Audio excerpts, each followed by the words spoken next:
This is Optimal Startup Daily, episode 117, Email Etiquette, How to Get Responses to Your Important Emails, by Ramit Sethi of IWillTeachYouToBeRich.com. And I'm your host, Dan, and it is my job to bring you some of the best blogs on entrepreneurship in audio form each and every day. And big thanks to Email Octopus, founded in 2014. They give you the tools you need for email marketing, including customizable sign-up forms, autoresponders, and list segmentation, with great customer support whenever you need it from real humans.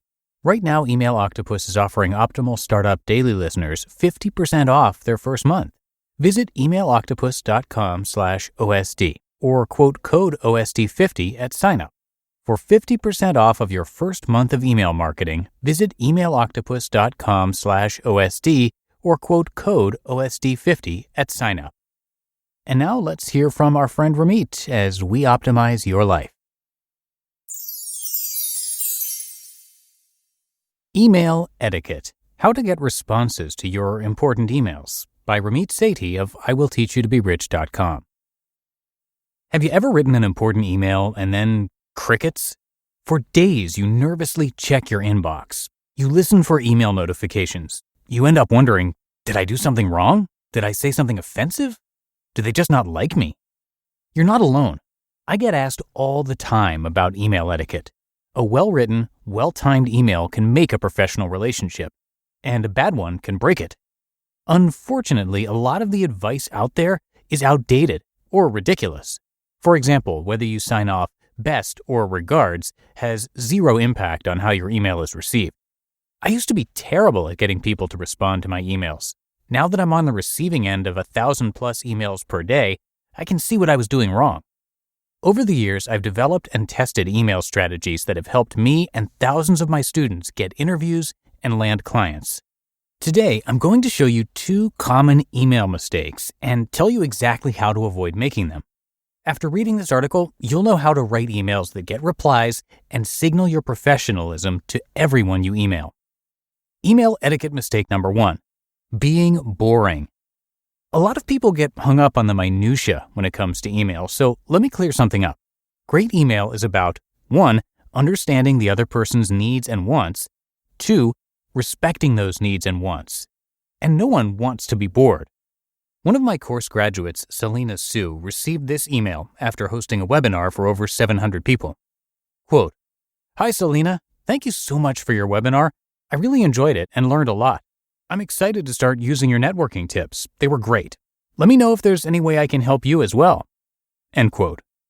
So what's wrong with this? At first, it seems like a good email. It's enthusiastic, it's complimentary, and it offers Selena help. The problem? It's completely generic. This person has guaranteed they'll be instantly forgotten. You don't have to be generic or boring.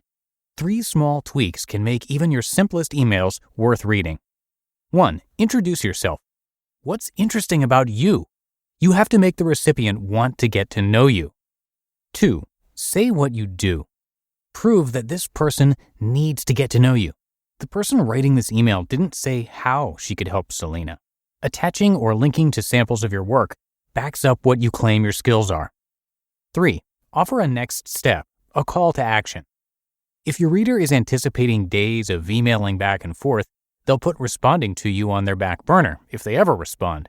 Let them know how to get in touch with you and what time commitment you're available for. If I were a marketing consultant writing to Selena, here's what I'd say. "Hi Selena, I'm a marketing consultant who works with online entrepreneurs to reach broader audiences and make more sales. I've helped person increase their email list by X% in 3 months, increasing revenue by Y%. I got a lot out of your webinar the other day, especially," and then include something specific that you got out of the webinar. "I have some ideas on how your brand could be marketed to a broader audience. Here's a link where you can read testimonials from people whose audiences I've helped increase. I'd love to chat over Skype, approximately 15 minutes, about possibly working together. I'm free weekdays 1 to 6 p.m. Eastern, and my Skype ID is your Skype ID. When's a good time for you? Your name." The odds of Selena responding to that email are dramatically higher. Email etiquette mistake number 2. Going on and on and on. So imagine you receive hundreds of emails a day, or that you're a hiring manager who starts every day with 50 plus new applicant emails, and the vast majority of them are pages long. Who are you going to remember? The person who embedded 10 different questions in a wall of text? Or the person who respected your time enough to keep it brief and to the point? 3 questions to keep your email brief. The next time you sit down to write an email, answer these 3 questions. 1. What do I want to get out of this email? Define a goal and stick to it. This will help you keep it short. 2. How can I make myself stand out in a sea of hundreds of other emails? Hint: humor's tough, especially when you're writing to a stranger. Go for detail instead. For example, I'm an ESL tutor specializing in teaching Vietnamese students. And 3. Can I write this email in a maximum of 5 sentences? The shorter your email, the more likely it'll be read. Tip: come back to your email draft after a day or two. With fresh eyes, you'll see the fluff you need to cut. Doing this will instantly improve your emails and get you more replies. This applies to any email: trying to reach an influential person, submitting your resume to a hiring manager, or emailing your boss to set up a meeting. I won't make you trudge through some of the long emails I get every day, but take a look again at the sample that I just wrote. It's concise, informative, and friendly. You shouldn't need to spend 300 words convincing someone to pay attention to you. Show your professionalism by respecting your email recipient's time. One thing to notice about these 2 mistakes: neither of them are about tactics. If you Google email etiquette, you'll find thousands of articles focusing on tiny, inconsequential things, like whether to sign your email best or regards. While everyone else distracts themselves with tactics, the pros are studying strategy. Minuscule tactical tips don't matter nearly as much as the experts would have you think they do. Big wins get you bigger gains every time. You just listened to the post titled Email Etiquette: How to Get Responses to Your Important Emails by Ramit Sethi of IWillTeachYouToBeRich.com. Now, if you're a startup owner, this is for you. Running a business is just plain hard. You've got endless to-do lists, employees to take care of, and your ever-present bottom line. So first of all, kudos to you for staying on top of it. But I want to tell you about Gusto. Gusto built an easier and more affordable way to manage payroll, benefits, and more. They help over 100,000 businesses with tasks like automated payroll tax filing, simple direct deposits, free health insurance administration, 401ks, onboarding tools. You name it, Gusto made it easy. 94% of customers say Gusto streamlines payroll and benefits. I know they do that for us here on the Optimal Living Daily team. We use Gusto for both payroll and benefits. They really care about the small business owners they work with. Their support team is attentive and helpful. And since money can be tight right now, you'll get 3 months free once you run your first payroll. Just go to gusto.com/OSD and start setting up your business today. You'll see what I mean when I say easy. Again, that's 3 months of free payroll at gusto.com/OSD. gusto.com/OSD.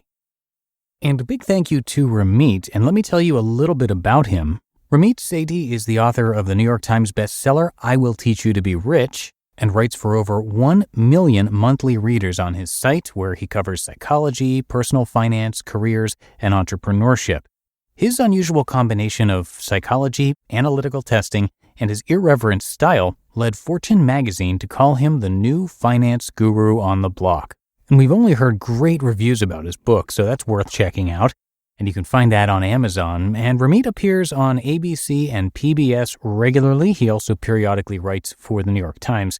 He studied social influence and persuasion at Stanford and previously co-founded PBWorks, a Silicon Valley collaboration startup. So come by IWillTeachYouToBeRich.com for a lot more, and thank you to Ramit for giving us permission to narrate his work for years now across a number of our podcasts. All right, that's it for episode 117 of Optimal Startup Daily. I will be back with you tomorrow, where I'll have a post from Laura Stack, the Productivity Pro. So stay tuned for that, where your optimal life awaits.